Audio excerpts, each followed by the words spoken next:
जगात आहे जे चालू आहे त्या गोष्टी भरल्या जातात. म्हणून काढून टाकल्यानंतर जबाबदारी असते आपण भरलं पाहिजे. म्हणून जे विधायकशील आहे, सकारात्मक जे शील आहे त्याच्यामध्ये हे सांगितलं काय करायचं आहे. पहिलं की मैत्रीपूर्ण कर्म करणे आहे की नाही. मैत्रीपूर्ण कर्म करणे म्हणजे हिंसा नाही करायची, म्हणजे मैत्रीपूर्ण कर्म करणे. आता मैत्रीपूर्ण कर्म करणे, मैत्री कशाला म्हणतात. सर्वसामान्य मैत्री नाही, बौद्धवादी मैत्री ही खूप विशाल आहे की नाही. सर्व प्राण्यांमध्ये कल्याणाची भावना, त्यांच्या सुख दुःखाच्या तळमळीची भावना म्हणजे मैत्री. हिंसा नाही करायची म्हणजे काय केलं पाहिजे, मैत्री केली पाहिजे. मैत्री म्हणजे सर्व प्राणी मात्राप्रती कल्याणाची भावना, त्यांच्या सुख दुःखाची तळमळीची भावना म्हणजे आपण मैत्री म्हणजे. म्हणजे हिंसा घालवणं म्हणजे मैत्री कशी. दुसरं जे आहे ते म्हणजे चोरी करायची नाही, तर काय करायचं आहे, दान भावना विकसित करायची.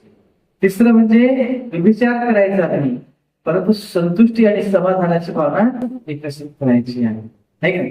खोटं बोलायचं नाही, परंतु सत्यतापूर्ण बोलायचं आहे. आणि शराब आदी नशिली पदार्थ घ्यायचं नाही, म्हणजे आपल्या मनाला काय करायचं, जागृत करायचं, प्रदीप्त करायचं आहे. अशा प्रकारचा म्हणजे नकारात्मक भाग काढल्यानंतर सकारात्मक भाग पण विकसित करणे आपली जबाबदारी आहे. म्हणून हे सकारात्मक शील आपण.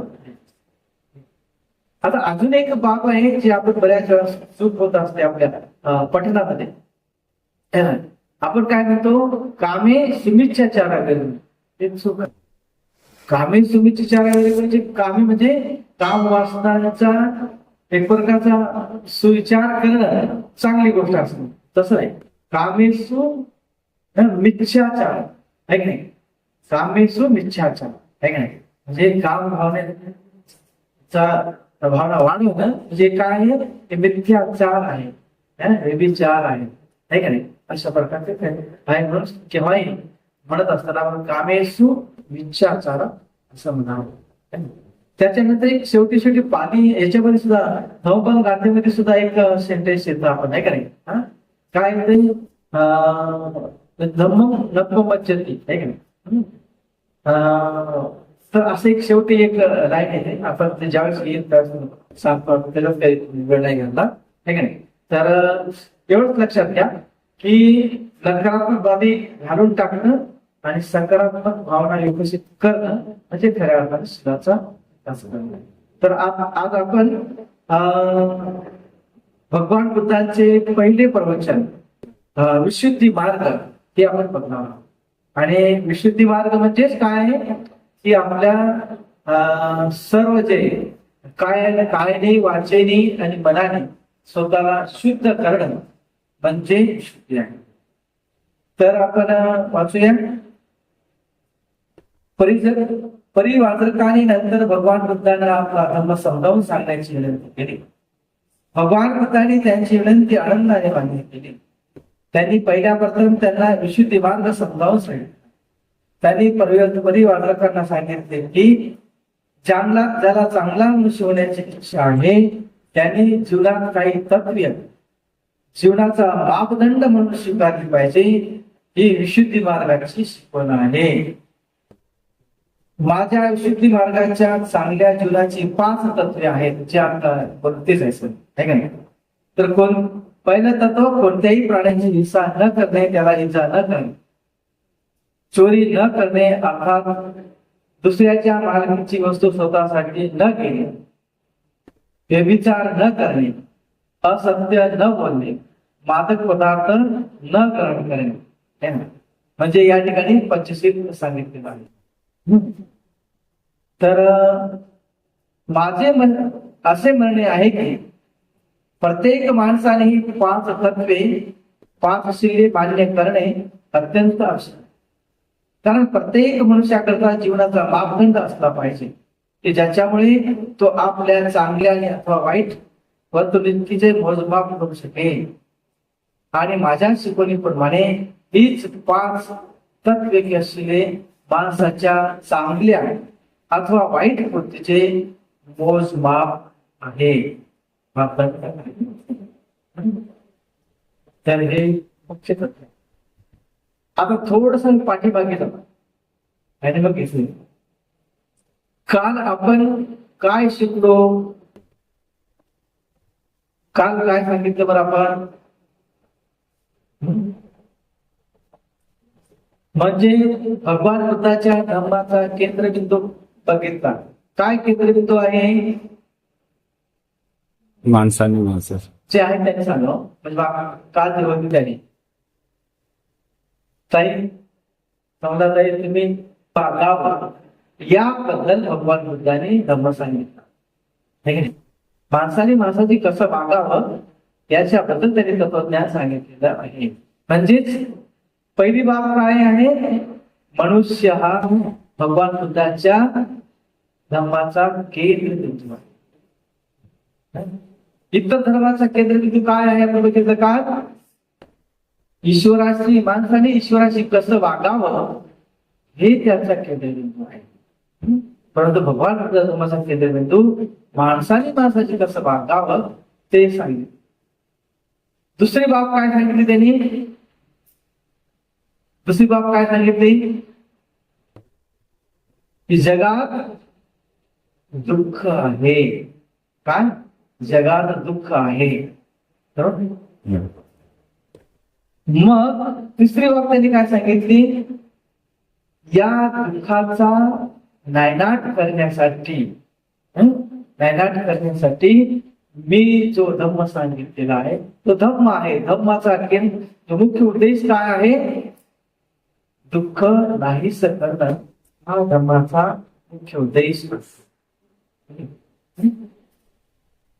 जे भगवान बुद्धांना जे बुद्धत्वाची प्राप्ती झाली, त्या प्रज्ञेची अवस्था प्राप्त झाली, त्यावेळेस त्यांना म्हणजे त्यांना ते सत्याचं जे ज्ञान झालं.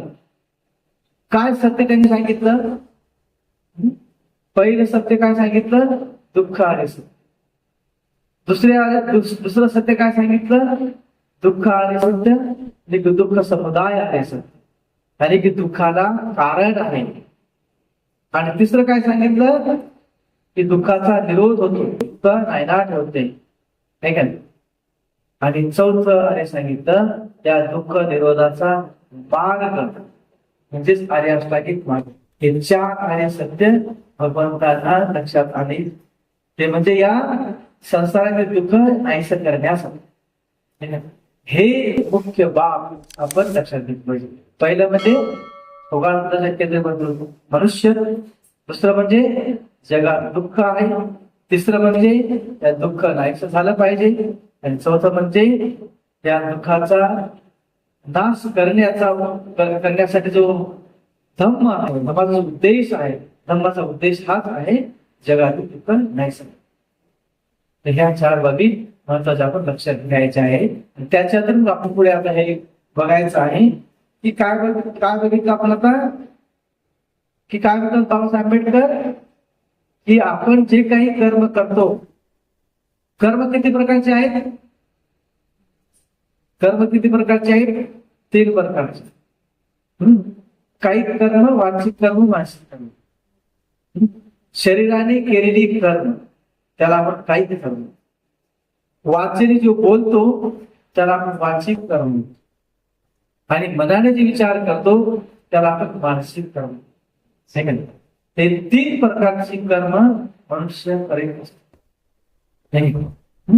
मग हे जे आपले शारीरिक कर्म, वाचिक कर्म आणि मानसिक कर्म आहेत, हे कर्म आपले कुशल आहेत का अकुशल आहेत याच मोजमाप, त्याचा मापदंड पाहिजे.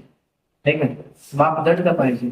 आणि मापदंड म्हणून भगवान बुद्धांनी काय मापदंड दिला होता? पंचशील. तेच बाबासाहेब आंबेडकरांनी या ठिकाणी पंचशील सांगितलेलं आहे. आता मी या ठिकाणी शब्द वापरलेला आहे कुशल आणि अकुशल. आता तर पाप आणि पुण्याची परिभाषा इतर धर्मात वापरली जाते, परंतु बुद्धिझम मध्ये काही ठिकाणी पाप आणि पुण्य येत असतं, पण त्याचा अर्थ थोडासा वेगळा आहे. जे पाप कर्म म्हणतो त्याला अकुशल कर्म म्हणतो, आहे की नाही? आणि जे पुण्य कर्म म्हणतो त्याला आपण कुशल कर्म म्हणतो, आहे की नाही? मग अकुशल कशाला म्हणायचं? की जे लोभाने, द्वेषाने आणि अज्ञानाने युक्त कृती आहे त्याला अकुशल कर्म. आणि जी कृती मैत्रीने, करुणेने, श्रद्धेने आणि जागृतीने युक्त आहे अशा कृतीला कुशल कृती, ठीक आहे? म्हणून इथे जे आहे की अकुशल करायचं नाही आहे आणि कुशल विकसित करायचं आहे. हेच बाब इव्हन धम्मपद गाथेमध्ये सुद्धा आपल्याला बघायला मिळते. सब पाप साकरण अकुशल करू नका. पाप म्हणजे अकुशल. कुशल उपसंपदा कुशल करणे करा.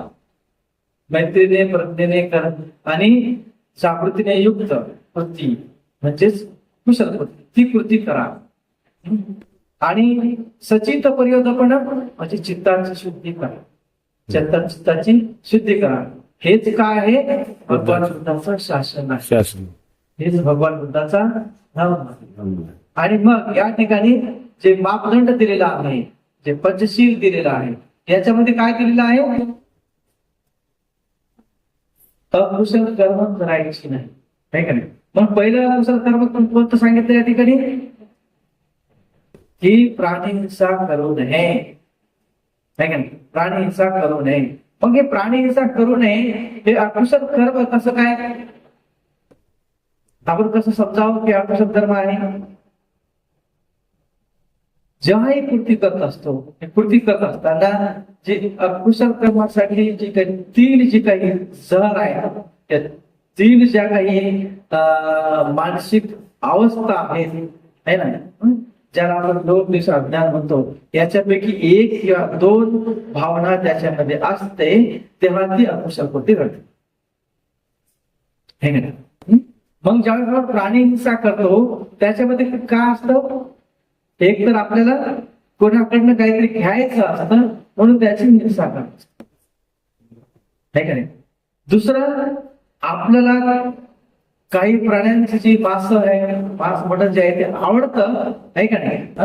त्याच्याप्रती आपला लोभ असतो, इच्छा असते, तृष्णा असते, तर त्यासाठी सुद्धा त्या प्राण्यांना मारत, नाही का नाही? म्हणून ती अकुशल कृती आहे, अकुशल कृती आहे. आता पानातिपात, पानातिपात, पान म्हणजे प्राणी, पाणी नाही, प्राणी, प्राणी. अतिपात म्हणजे अतिपात म्हणजे त्याला मारणं, विजा करणं, ठार करणं, फडकणं वगैरे, पालिश आहे का नाही? मग प्राण्यांची हिंसा करणं, ठार करणं, मारणं म्हणजे प्राणी हिंसा. तर ते जे आहे ती हिंसा. आता या ठिकाणी एक प्रिन्सिपल लॉजिक येत असतं. कुणीही प्राण्यांना असं वाटतं का की माझी हत्या करावी? किंवा आपल्याला सुद्धा वाटतं का कोणी यावं मला आणि माझा खून करावा? वाटतं का? का की कारण प्रत्येकानं आपलं जीवन कसं आहे? परममंगल आहे, ते परममंगल आहे.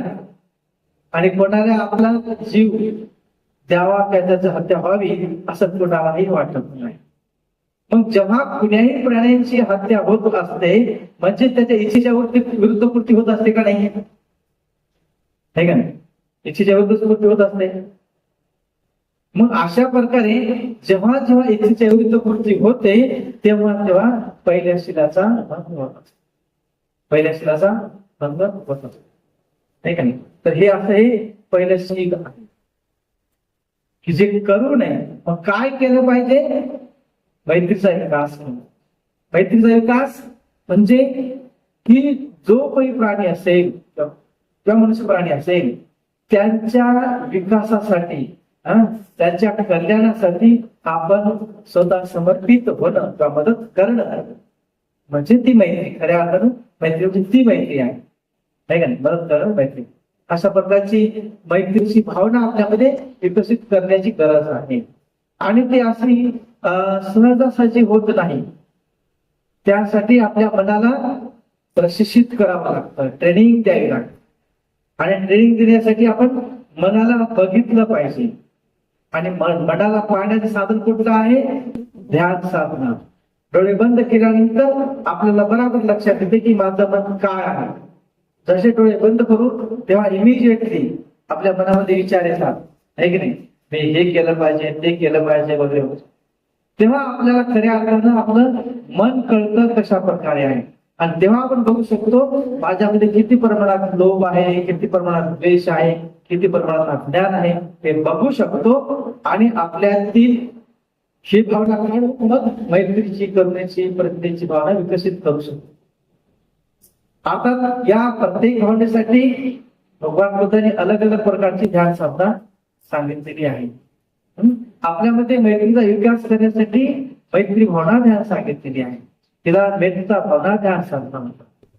आणि या ध्यान साधनेमध्ये डोळे बंद करून आपण आपल्या स्वतःचा आनंदी चेहरा घेऊन आपण आपल्या स्वतःप्रती कल्याणाची भावना विकसित करायची. दुसऱ्या पायरीमध्ये जो आपला जवळचा मित्र असेल, ज्यांनी आपल्याला खूप काय मदत केलेली असेल, अशा व्यक्तीचा आनंदी चेहरा घेऊन त्याच्याप्रती मित्र भावना करायची असते. त्यानंतर त्रयस्थ व्यक्ती, त्यानंतर दुश्मन, त्याच्यानंतर जगातील सर्व प्राणी मात्र, सर्व प्राणी मात्रावरती आपण मैत्रीची भावना विकसित करायची असते. अशा प्रकारे आपण आपल्या मनाला ध्यान साधण्याच्या माध्यमाने काय करत असतो? ट्रेनिंग देत असतो, प्रशिक्षित करत असतो. अशा प्रकारची मैत्री भावना विकसित होते. त्यावेळेस आपण म्हणजे इतरांशी चांगल्या आणि मैत्रीच्या भावनेने व्यवहार करतो, है ना. त्याच्यामुळे आपले संबंध, दोन्ही व्यक्ती जर समजा अशा प्रकारे मैत्री भावनेने जर जवळ येऊ लागले, व्यवहार करू लागले, तर कधी संघर्ष होणार आहे का? कधी. आता मलाही सुद्धा कुमार साहेबांप्रती मैत्री भावना वाटते, त्यांनाही सुद्धा माझ्याप्रती चांगली मैत्री वाटते. आमचे संबंध येत असतात, संपर्क असतो. आम्ही म्हणजे एक प्रकारे सद्भावनेने नाही का एकमेकांशी संपर्क करत असतो.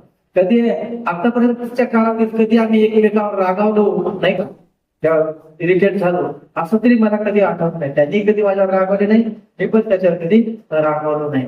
तर आमच्या दोघांमध्ये प्रकारची मैत्री आहे. मैत्री भावना अशा असल्यामुळे मनुष्याचे संबंध सुधारतात. अशा प्रकारे हे पहिल्या शिलाचं पालन करायचं. दुसऱ्या शिलाचं पालन त्याच्यामध्ये काय आहे की आपण म्हणजे कुणाचीही वस्तू जी आपली नाही, म्हणजे आपण त्याची मालक नाही, ते आपण घेता कामा नये, नाही का, म्हणजे चोरी करता कामा नये. न दिलेली वस्तू घेणं म्हणजे चोरी आहे. मग ती प्रॉपर्टीच्या माध्यमाने असो, घराच्या माध्यमाने असो, आहे का, त्याला रूप भरपूर दिली जातात, आहे का नाही. ते लोकांकडून त्यांना म्हणजे मन ओढून त्याच्याकडे दान तुम्ही करा असं म्हणून त्यांच्याकडून विकण्याच्या भावनेने असो, कुठल्याही भावनेने असो, परंतु जर ती आपल्याला दिली गेली नाही, स्वेच्छेने व्यक्ती तो देत असेल चांगलं होतं. देत नसेल, आपण जबरदस्तीने घेत असेल तर मग ते एक प्रकारचे चोरीच. मग काय केलं पाहिजे? आपल्याकडे जे आहे ते आपण स्वेच्छेने दिलं पाहिजे. दानाची भावना विकसित केली पाहिजे, है ना. मग त्याच्यामध्ये आपण ज्ञान देऊ शकतो, ज्ञानाचं दान करू शकतो, समाधान करू शकतो, विद्यादान करू शकतो, पैशाचं दान करू शकतो, जमिनीचे दान करू शकतो, है ना. अशा प्रकारे वेगवेगळ्या प्रकारे आपण जे अभयदान आपण दान करतो. अशा प्रकारे आपण दुसऱ्या शिलाचा पालन करायचं असतं. तिसरा शील काय आहे ते म्हणजे व्यभिचार करू नये. म्हणजे याचा अर्थ असा आहे की मनुष्याने प्रत्येक व्यक्तीला, स्त्री असो पुरुष असो, एक प्रकारची कॉन्शियसनेस आहे, ते ज्ञान आहे, विकासाच्या मार्गावर आहे, त्यांचंही आहे आणि माझंही आहे. मी सुद्धा माझा विकास करतो, ते पण व्यक्ती त्याचा विकास करतात, आहे का नाही. मग त्या विज्ञानाला जे आहे आपण विकसित होण्याच्या दृष्टिकोनातून मदत करणं, है ना. अशा प्रकारची भावना वाढवायची आहे. आणि आपल्याबद्दल जे विज्ञान आहे त्याचा मी विकास करीत आहे, अशा प्रकारचा पण विचार करायचा आहे. आणि संतुष्टीची भावना ठेवायची आहे. अर्थात खरं म्हणजे ध्यान साधनेच्या रूप ध्यानाच्या आपण अवस्थेमध्ये गेलो तर म्हणजे हे जे काही भेद आहे, स्त्री पुरुषचा भेद आहे, हा तिथे मिटला जातो. तिथे फक्त व्यक्ती म्हणूनच राहत असतो, नाही का. एक प्रकारची कॉन्शियसनेस म्हणून ते राहत असते आणि ती कॉन्शियसनेस विकासाच्या मार्गावर चालत असते. आता वेगळ्या प्रकारचं आपण उदाहरण घेतलं, नाही का, जसं आपण जे हे आहे एनर्जी आहे, हा एनर्जी आहे जी एनर्जी आपण बस चालवण्यासाठी जी पेट्रोल पासून जी एनर्जी निर्माण होते ती एनर्जी बस चालवण्यासाठी तिचा वापर करतो, त्याचबरोबर ट्रक चालवण्यासाठी वापर करत असतो नाही का, किंवा बाईक चालवण्यासाठी वापर करतो. मग हे कशा प्रकारचं रूप आहे बाहेर ती गोष्ट वेगळी, पण ती एनर्जी काय करत असते ते ड्राईव्ह करते, चालवण्याचा मार्ग करत असते. अशाच प्रकारचं आपली कॉन्शियसनेस आहे. आपण कोण आहोत कशा प्रकारे ते नाही आहे का नाही, स्त्री आहोत का पुरुष आहोत ते महत्वाचं नाही, महत्वाचा ही कॉन्शियसनेस आहे ती मात्र विकासाच्या मार्गावर आहे. आणि म्हणून मी माझा विकास केला पाहिजे आणि संतुष्टीची भावना विकसित केली पाहिजे. त्यासाठी रूप ध्यानाचे आवाहन केल्यानंतर ही भावना विकसित होते आणि जे काही भेद आहे हा भेद त्या ठिकाणी नष्ट होतो. अशा प्रकारे संतुष्टीची भावना विकसित करणं म्हणजे तिसऱ्या शिलाचं पालन.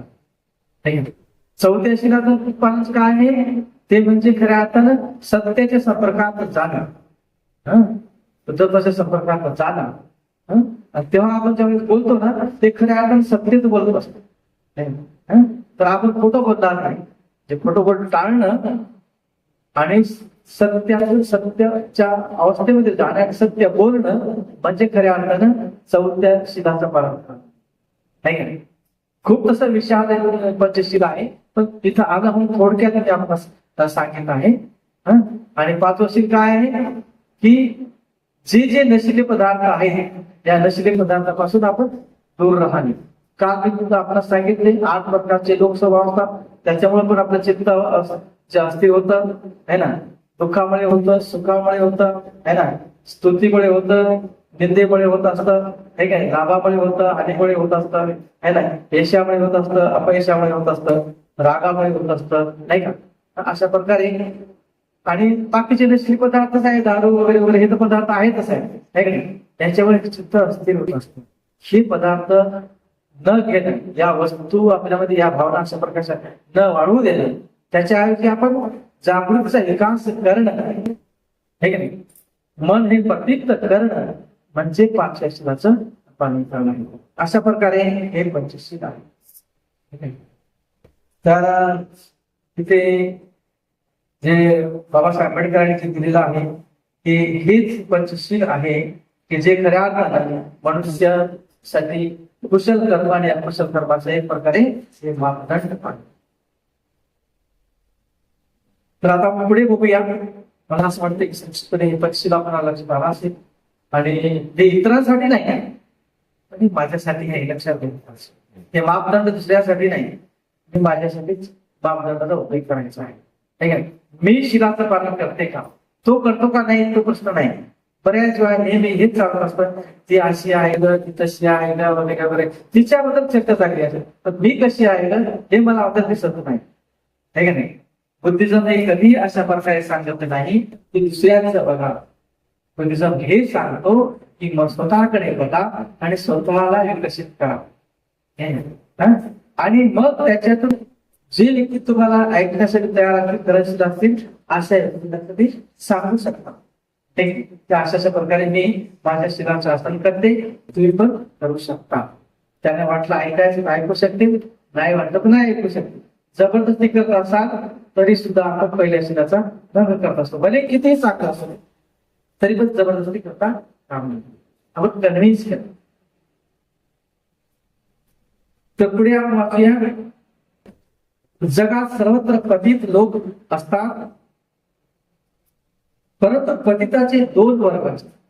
ज्यांच्यासमोर काही आदर्श आहे असे पतित आणि ज्यांच्यासमोर कोणताच आदर्श नाही असे पतित.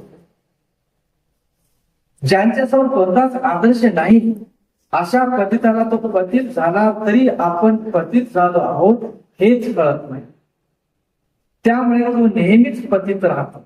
ज्यांच्यासमोर एखादा आदर्श आहे असा पतित आपल्या पतित अवस्थेतून वर येण्यासाठी प्रयत्न करीत असतो. त्याचे उत्तर असे की आपण पतित झालो आहोत हे त्याला माहीत असते. पतित याचा अर्थ म्हणजे अकुशल आहे की नाही, एक प्रकारचा काय म्हणू की अपवित्र व्यक्ती. तर म्हणजे काही व्यक्ती जे असतात ना, खरंच म्हणजे खूप अज्ञानी असतात, मूर्ख असतात, पाप कर्म करत असतात, कुशल कर्म करत असतात आणि लोकांना सांगत असतात माझ्या इतका कोणी हुशार नाही, माझ्या इतका कोणी हुशार नाही, अशा प्रकारे शो करत असतात, दाखवतात. बघा काय का वाईट वाटत का, पण बघा मी कसं त्या मुलीला पटवलं आणि ते काय तीर मारला नाही, काय कुशल कर्म केलं असतं ते तर आपण करत नाही आहे का नाही. उलट त्या मुलीला मदत केली पाहिजे एक व्यक्ती म्हणून विकास करण्यासाठी, पण तू तुझ्या उपयोगाने दृष्टिकोन तिला विचार करायला लागला हे का कुशल कर्म आहे का, पण तिथे नाही का.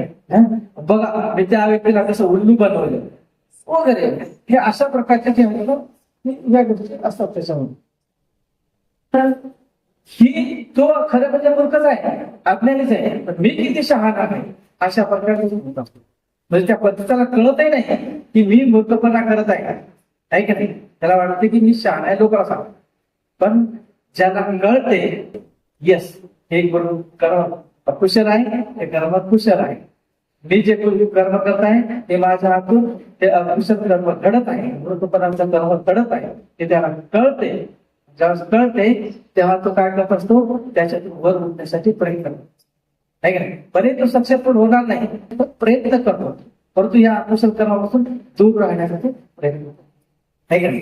त्या आणि म्हणून तर बघा बाबासाहेब आंबेडकर एका ठिकाणी म्हटलं होतं आहे का नाही, की जो व्यक्ती मूर्ख असून स्वतःला शहाणा समजतो त्याच्या इतका महामूर्ख कोणी, पण जो व्यक्ती त्याला कळते की माझ्यामध्ये हे अज्ञान आहे, तो त्या लेवलपर्यंत का वेदा खूप बुद्धिमान आहे.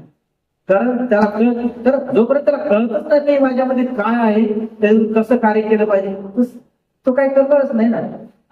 म्हणून त्याला कळते की माझ्यामध्ये हे अज्ञान आहे आणि मग तो वरून त्याचा प्रयत्न करतो, म्हणून तो एक त्या लेवलपर्यंत म्हणजे बुद्धिमान आहे असं आपण म्हणू शकतो. मनुष्याचे जीवन नियमित करण्यासाठी त्यांच्यासमोर एखादा आदर्श असणे आणि कोणताच आदर्श नसणे हेतव्य व्यक्तीच्या हितासाठी आहेत काय, आणि सोबतच ती सामाजिक हित साधणारी आहेत काय, हा जर प्रश्न तुम्ही तुम्हाला विचारला तर जर या दोन्ही प्रश्नांना तुम्ही उत्तरे होकारात्मक असतील तर त्याचा सरळ निष्कर्ष असा निघेल की माझ्या विशुद्धी मार्गाची 5 तत्वे जीवनाचे खरे आदर्श म्हणून मान्यता मिळवण्यास योग्य आहेत, त्यांना जीवनाचा खरा मापदंड ठरवलेच पाहिजे. अशा प्रकारचे हे जे आहे हे मापदंड आहे, 5 मापदंड आहे आणि आपल्या जीवनात तो आदर्श असणं गरजेचं आहे. आदर्श असणं गरजेचं. मला एक व्यक्ती म्हणून मी जन्माला आलो, मनुष्य म्हणून जन्माला आलो, माझ्या जीवनाचं मला सार्थक करायचं असेल तर मी आदर्श मार्गावर चाललं पाहिजे, माझा एक आदर्श असला पाहिजे नाही का. मग माझा आदर्श काय असतो, एक मी मनुष्य आहे, एक मनुष्य म्हणून माझा आदर्श काय असतो, माझा आदर्श अर्थात माझ्यासारख्याच एखाद्या मनुष्याने एक उच्च अवस्था प्राप्त केलेली असेल ऐका ना, आणि अशा व्यक्तीचा आदर्श म्हणजे तो माझा आदर्श असतो आहे का. मग असा व्यक्ती कोण आपल्यासाठी, भगवान बुद्ध आहे का. भगवान बुद्धांनीही स्वतः प्रयत्न करून ते आपल्यासारखे मनुष्य प्राणी होते, त्यांनीही प्रयत्न करून मग ते बुद्धत्वाच्या मनाच्या उच्च अवस्थेला सुखाच्या अवस्थेला पोहोचले. मग आपल्यासाठी आदर्श पण आहे भगवान बुद्धांनी प्राप्त केलेली अवस्था, तर नाही त्यांनी प्राप्त केलेली अवस्था म्हणजे तो आदर्श आहे. कारण आपला तो उच्च विकासाचा आदर्श आहे, त्यांनी अवस्था प्राप्त केली मी पण करू शकतो नाही काय, मी पण करू शकतो. अशा प्रकारे विचार करणं आहे का नाही. आणि तो आदर्श नजरेसमोर ठेवून आपण तशा प्रकारे अर्थात भगवान बुद्ध ज्या मार्गाने गेले, त्या भगवान बुद्धाने जी शिकवण आपल्याला दिली, जी सांगितली त्या टीचिंगच्या आधारावर त्या मार्गावर आपण चालतो. निश्चितच भले उच्च अवस्था प्राप्त ना हो, पण आपण निश्चितच कुशल मार्गावर आहोत आणि आपल्या मनाचा जो आहे विकास होत राहील, जे अधोगती होणार नाही, अधोगती होणार नाही. म्हणून आपल्या समोर आदर्श ठेवणं, त्या दृष्टिकोनातून प्रयत्न करणं गरजेचं आहे. है का नाही? आणि त्या आणि भगवान बुद्ध बुद्धानं प्राप्त केलेली अवस्था ही आपल्यासाठी आदर्श आहे. इतर लोकांसाठी वेगवेगळे आदर्श आहेत, है का नाही? देवी देवता वगैरे वगैरे आदर्श आहेत, है का नाही? पण ते काही कोणती देवी देवता वगैरे हे असं तुम्हाला म्हणत नाही मी जे ज्या अवस्थेत आहो ती अवस्था तुम्हाला प्राप्त करायची आहे, ते प्राप्त करू शकता, असं कधीही कोण्याही देवाने म्हटलेलं नाही. ना श्रीकृष्णाने म्हटलं, ना मोहम्मद पैगंबरांनी म्हटलं, ना येशू ख्रिस्ताने म्हटलं. ते काय म्हणतात, तुम्हाला मोक्ष प्राप्ती पाहिजे ते फक्त प्रार्थनाच करा. मी माझं काम आहे मला मुक्त करून देणं, त्या मोक्ष प्राप्ती करून देणं, असं ते म्हणतात. परंतु मी जी अवस्था प्राप्त केली आहे त्या अवस्थेला ते पोहोचू शकत नाही, असं कधी ते दावा करत नाही.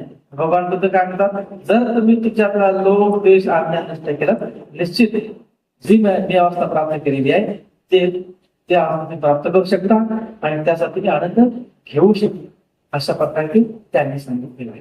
म्हणून आपल्यासाठी भगवान बुद्ध खरं म्हणजे सर्व मनुष्यासाठी भगवान बुद्ध हे आदर्श आहे, पण ते त्यांना समजावं, त्यांना समजत नाही म्हणून ते दूर आहे. ते दुसरं आदर्श आपल्या नजरेसमोर ठेवून काहीतरी कर्मकांड कांडापूर्ण करत असतात आणि जीवनभर ते दुःखातच करत असतात, हे का नाही? अशा प्रकारे आपण आपल्या जीवनामध्ये जो आदर्श आहे हा आदर्श समोर ठेवून जो मापदंड जो सांगितलाय पंचशील या आधाराने मी कुशल आचरण करत आहे का अकुशल आचरण करत आहे हे आपण स्वतःच परीक्षण करावं आणि शिलाचं आचरण करून आपण कुशल आचरण करेल, जी उच्च अवस्था प्राप्त करायची आहे त्या मार्गाने चालावं, अशा दृष्टिकोनातून या प्रवचनातून आपण या देशनेमध्ये आपण बोध घ्यायचं आहे.